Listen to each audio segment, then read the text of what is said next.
As Lane said just a few minutes ago, my name is Todd File, and wow, it was like a little golf clap, love it. My name is Todd, and I am the middle school pastor here at McBick, and I have the privilege of bringing you the word this morning.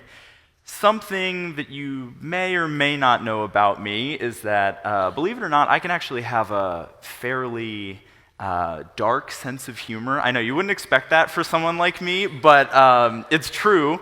And how that often comes out is I will be in some kind of situation, it's starting to go south, and when everyone else seems to be panicking, I'm the one that's standing in the corner laughing because of how absolutely absurd the situation is seeming to me.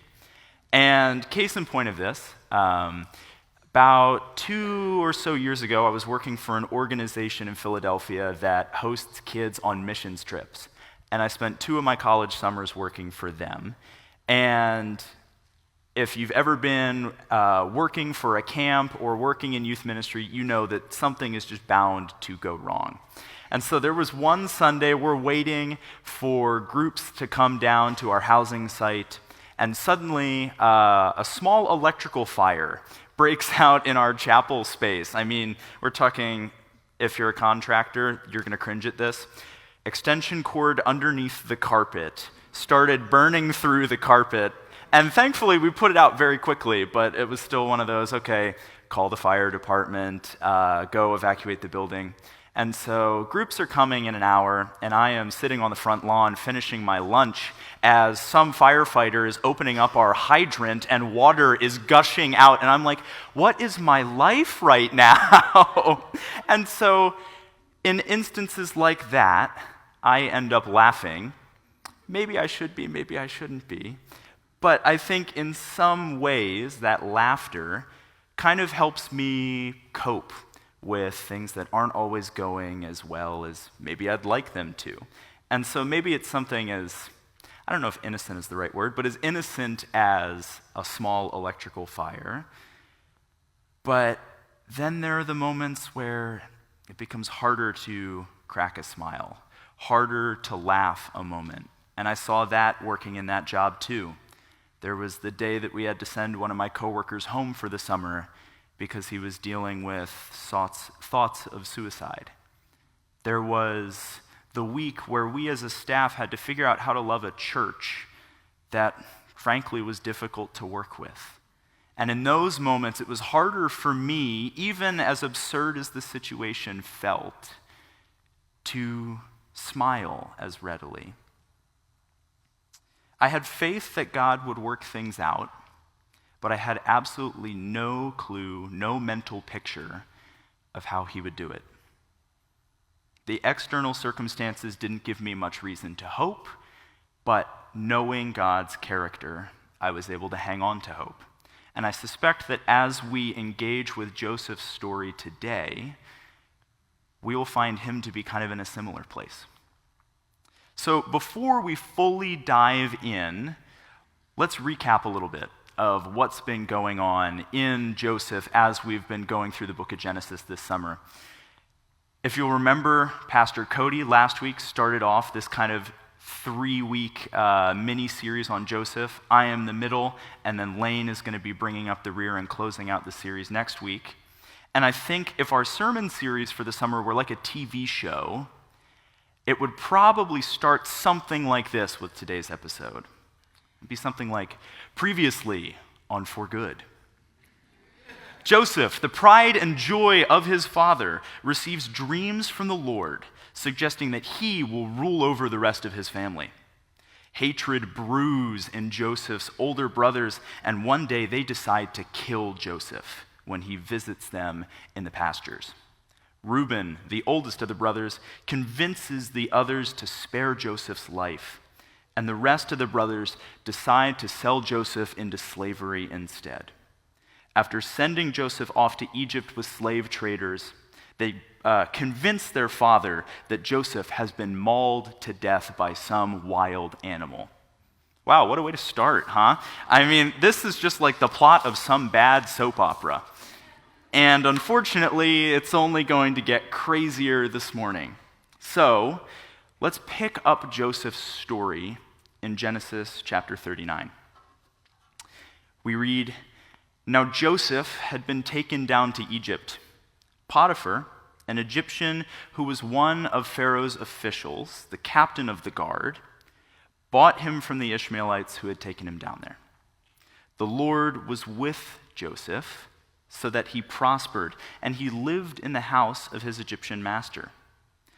When his master saw that the Lord was with him and that the Lord gave him success in everything he did, Joseph found favor in his eyes and became his attendant.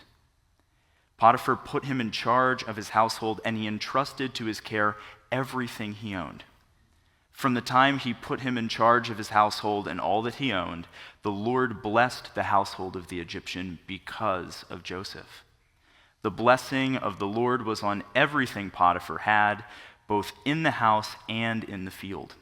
So Potiphar left everything he had in Joseph's care.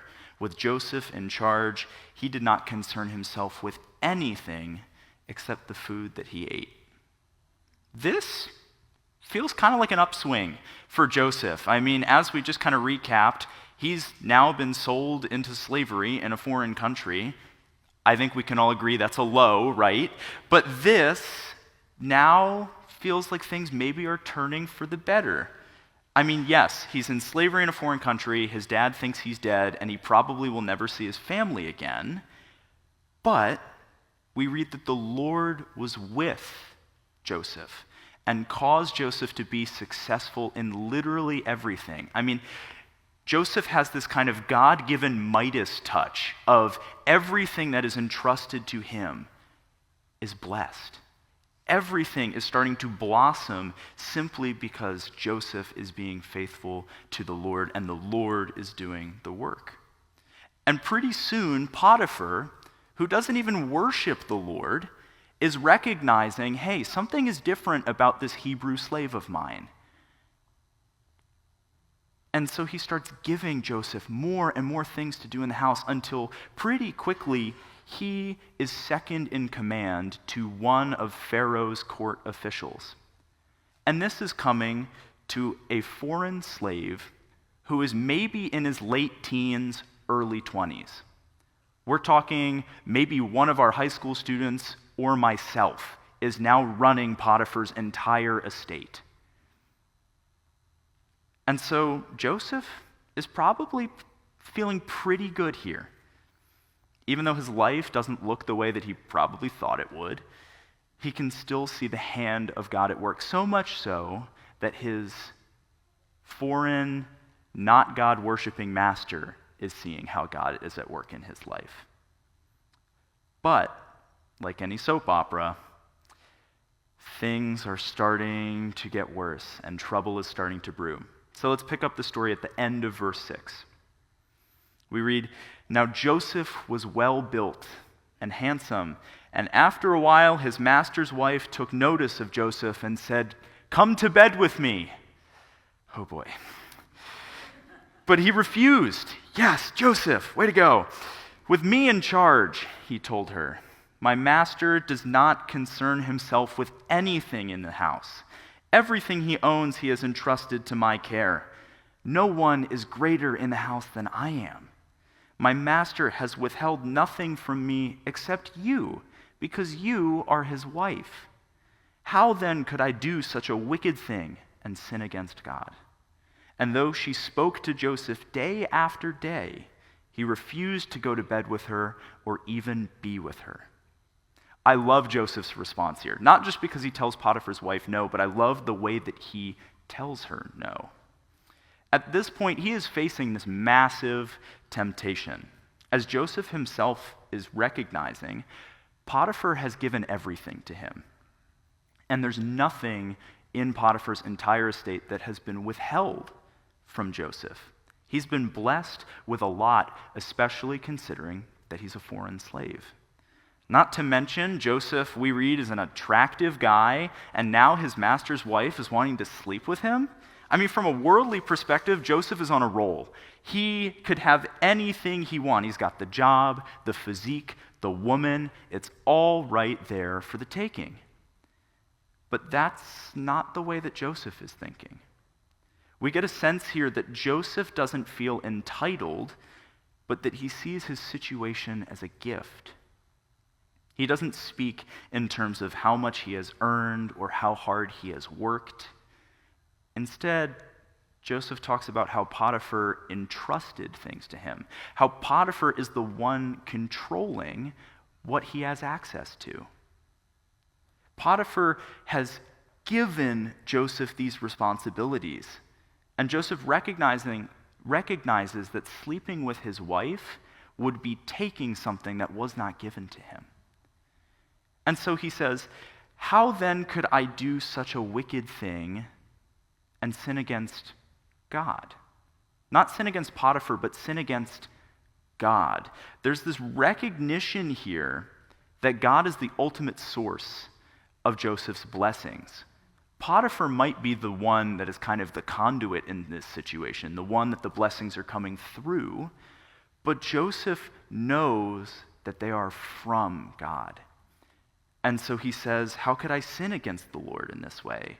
And resists Potiphar's wife and commits to following God's good plan, even when the very worldly plan that he could kind of take for himself is right there in front of him. So, for the sake of time, I'm going to summarize what happens next, but I'd highly encourage you to go back and read Genesis 39 and 40 at some point this week to get the chapter on your own and kind of let that soak in. But here is the gist. One day, after having resisted Potiphar's wife for many days, Joseph ends up alone in the house with his master's wife. Double uh-oh. He is just trying to do his job, but she sees an opportunity. And so once again, Potiphar's wife attempts to seduce Joseph, going so far as to grab him by his clothes and say, "Come to bed with me." But Joseph, standing his moral ground, flees from Potiphar's wife, literally runs out of the house, leaving his shirt behind in her hands. And as I was preparing this week, I actually found one commentator who, kind of knowing the context of slave clothing in Egypt, the way that we read it, it says, oh, it was a cloak. But often what slaves would wear was actually closer to a t-shirt. So not something that was open, but something that was closed. And so what quite possibly is happening here is Potiphar's wife is violently grabbing onto Joseph's shirt. And in his attempt to flee, she ends up ripping the shirt right off of his back. That's the kind of fleeing that we are talking about here. And so Joseph books it out of the house, and seeing another opportunity, Potiphar's wife keeps Joseph's cloak and uses it as evidence to convince her husband that Joseph tried to force himself on her. Potiphar, understandably so, has Joseph thrown in prison, and Joseph suddenly is right back to ground zero. Joseph did everything right. He fled temptation even when it meant getting his shirt ripped off of his back. He stood firm in following God's plan. He honored Potiphar by refusing what wasn't his. And yet, he still ends up in jail, accused of a crime that under normal circumstances would mean the death penalty.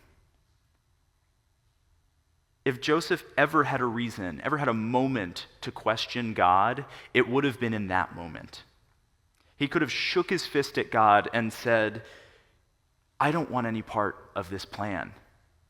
He could have started seeking the ways of the world, the ways that had already been presented before him, and tried to gain happiness on his own.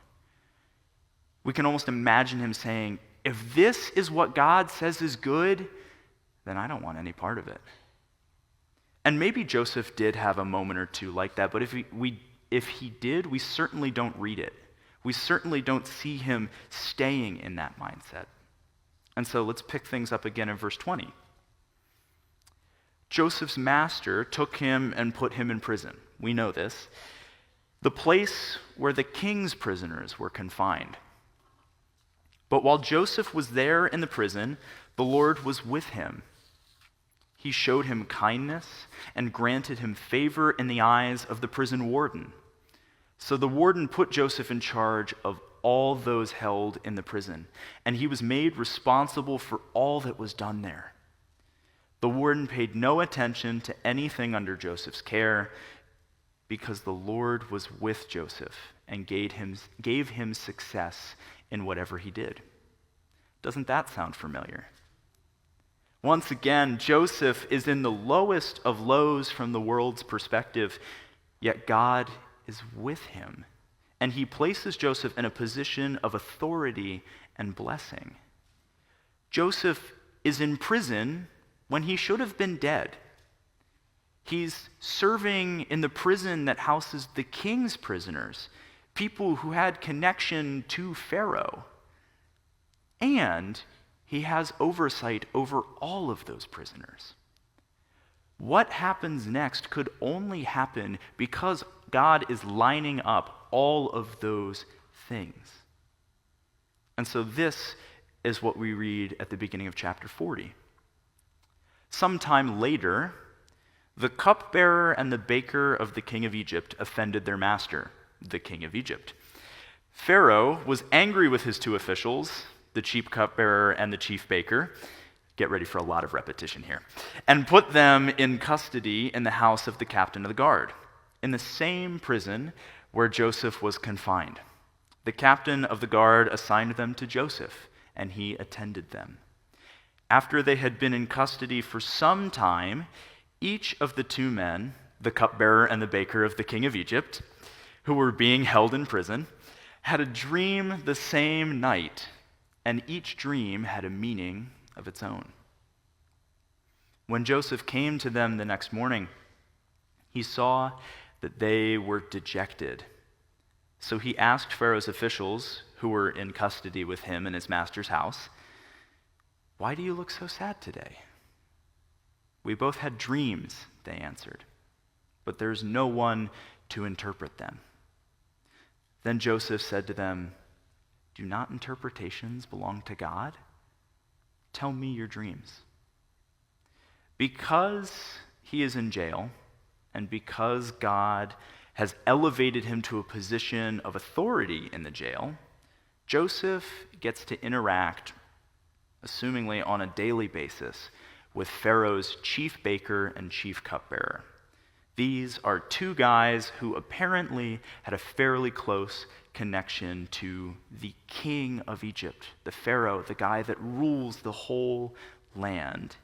And I think the writer of Genesis wants us to pick up on this specific dynamic simply based on how many times it's said. I mean, how many different times did we just read the cupbearer and the baker are in prison with Joseph? That's the king's prison with the cupbearer and the baker. Like this whole circle of this chapter reinforcing for us that these three men are in prison together.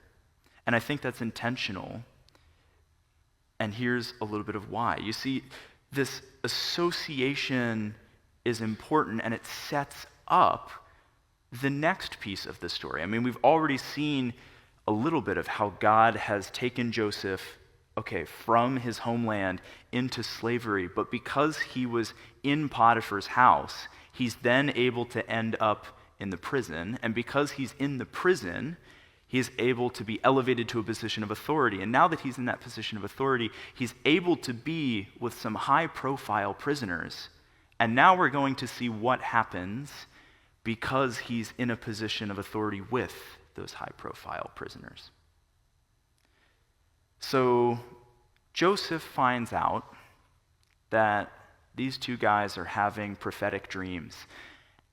And here comes the dream thing again. If you remember all the way back to the beginning of Joseph's story in Genesis 37, this whole plot, this whole storyline, if you think about it like a TV show, like we framed it at the beginning of this morning, starts with Joseph having dreams about being set over his family and God putting him into that position of authority. And so this exchange comes years after that. Years after he's had those dreams of his family bowing down to him like bushels of wheat. years after those same dreams motivated his own family to sell him into slavery. And I can't help but wonder if Joseph had been thinking at all about his dreams when he's in Egypt. Scripture doesn't offer any clarity on this, doesn't comment on it at all, but I know people, and I know what I would be thinking if I were in Joseph's position. I would have been working in Potiphar's house, wondering how I could be set over my family if I'm in this foreign, strange land working as a slave. I'd be sitting in prison wondering if my wrongful imprisonment had derailed God's plan for my life, if this is what I was doomed towards. And then these new prisoners come along, having dreams of their own, and I can't help but wonder if maybe Joseph was tempted to feel cynical. If he was anything like you and me, I'm sure that temptation was there. But when we read chapter 40, we don't catch even a whiff of cynicism from Joseph. Instead, what we find is a man who is still willing to engage with prophetic dreams, even when they appear to be so troublesome from a worldly point of view, even when they seem like the things that have gotten him in his lowest of lows. So, by choosing to engage with these dreams still, he then invites the baker and the cupbearer to share his dreams with him, saying that the interpretations belong to God. And I find Joseph's phrasing here very, very interesting. Do not interpretations belong to God? Tell me your dreams. If interpretations belong to God, why is Joseph asking the prisoners to tell him their dreams? Why not just be like, yeah, go back to your cell, pray about it, and then let me know what the Lord tells you? No, instead, I think Joseph has this recognition that the Lord is still at work through him. He's saying, I know that God is the one that is the source, but you can tell me because I'm trusting the Lord to work through me, even after I've been sold into slavery, even after I've landed in this prison.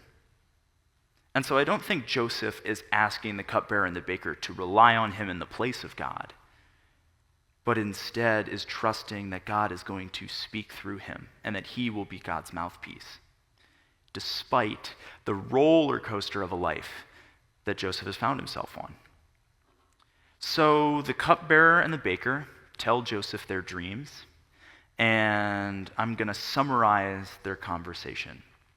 Basically, the cupbearer had a dream about a vine that started to sprout and then eventually turned into fresh grapes.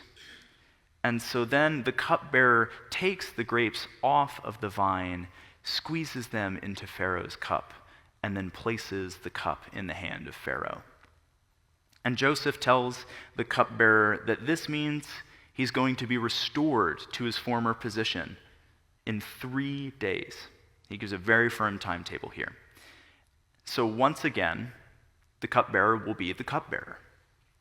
And because the cupbearer will be restored, Joseph asks him to tell Pharaoh about him, to remember him, so that Joseph can be freed from his unjust imprisonment. And I think for Joseph, there's probably some very real hope in this request.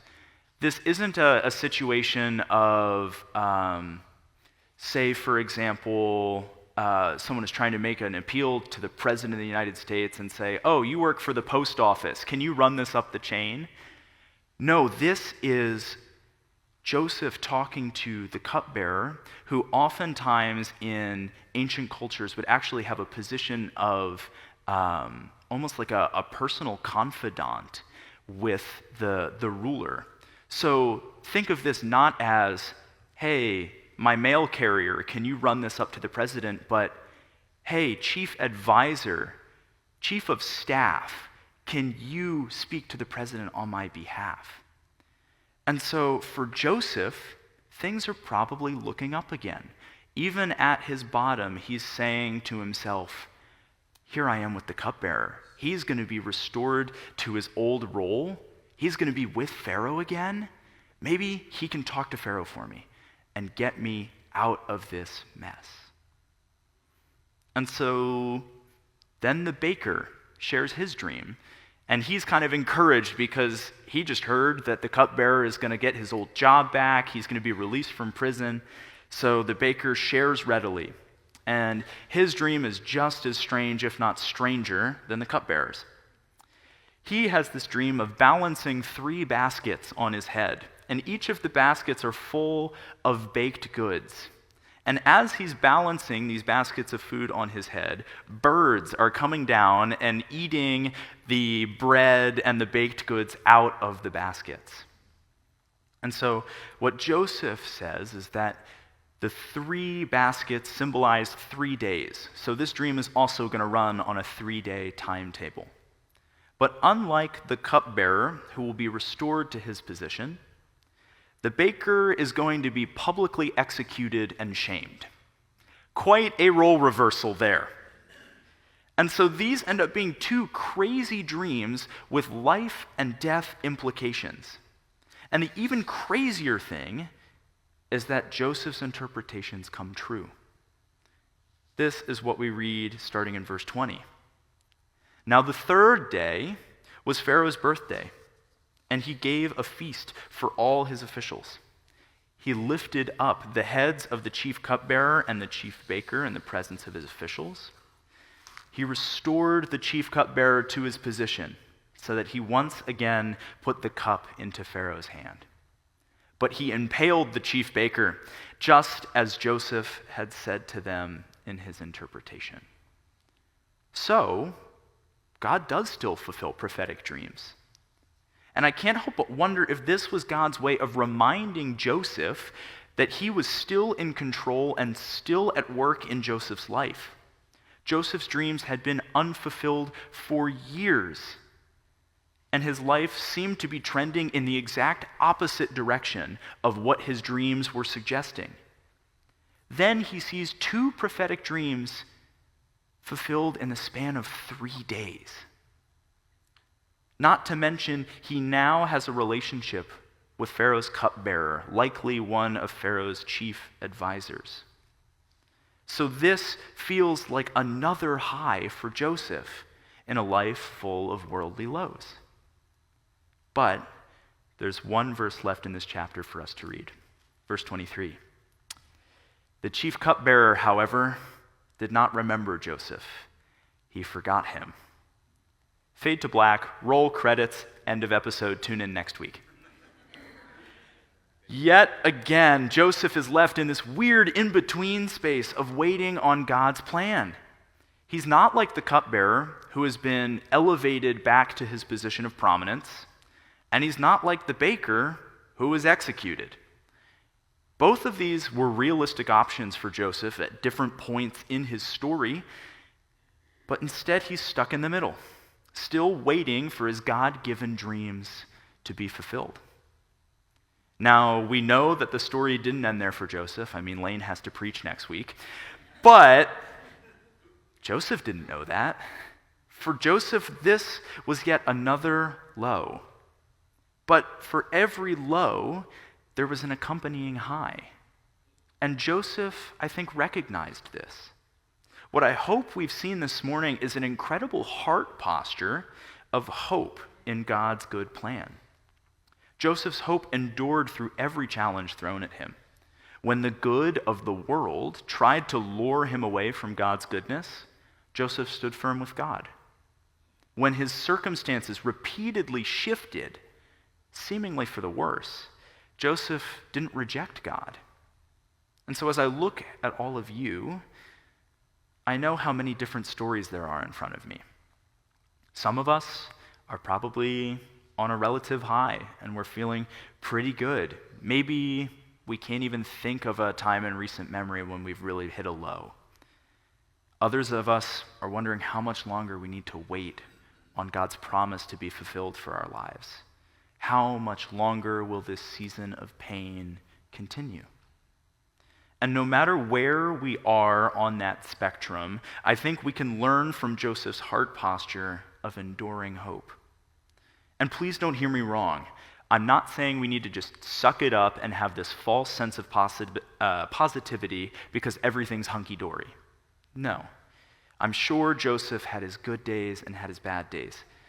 But in those good days and those bad days, his eyes were continually on what God was doing.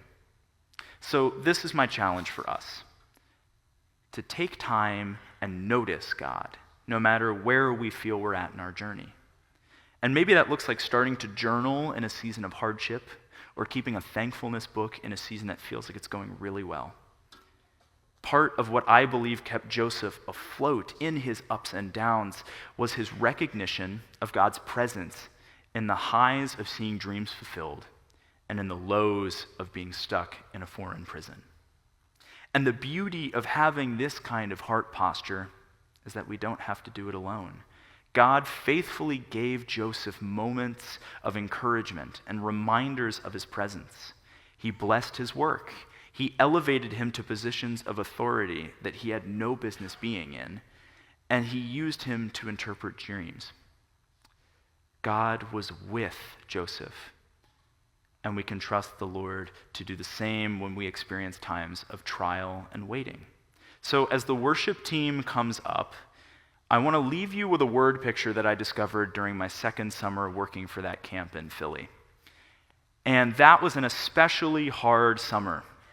There were definitely some highs, but a lot of lows, a lot of moments where it was hard to crack a smile because it was like, ooh, this feels a little bit too real. And I got into this mindset of feeling like every week, sometimes every day, it was just going to be, okay, what is going to go wrong today?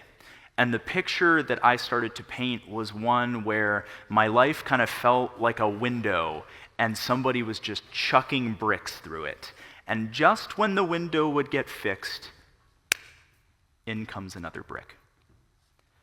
But as the Lord gave me context for what was going on, as I started to look around me and see his blessing in those hard moments, I started to see that he was the one fixing the window every single time. And not just that, but while he was at it, because he's a good God, he would redo the window trim, paint that in a nice little color, and put a box of flowers right underneath it. I was able to see that despite my rough circumstances, God was using them to bring about blessings. And I can only say that because God has given me the sight to see him at work in the midst of unfortunate circumstances. And so my prayer for all of us is that we would take the time to look around us and notice what God is doing. Because when we do, we'll find hope. Would you pray with me? Lord, I pray that you would give us eyes to see and ears to hear. You know the individual struggles of each one of us. You know our highs and our lows. And I thank you that we can trust you in all of them. And so, Lord, would we hold them with open hands and say, Lord, help me trust you to be faithful in these moments. Help me to see what you are doing in this. Help me to see your blessing. Keep me going, Lord. And I thank you that you will be faithful to answer those prayers. We love you and lift this up to you. In your name we pray. Amen.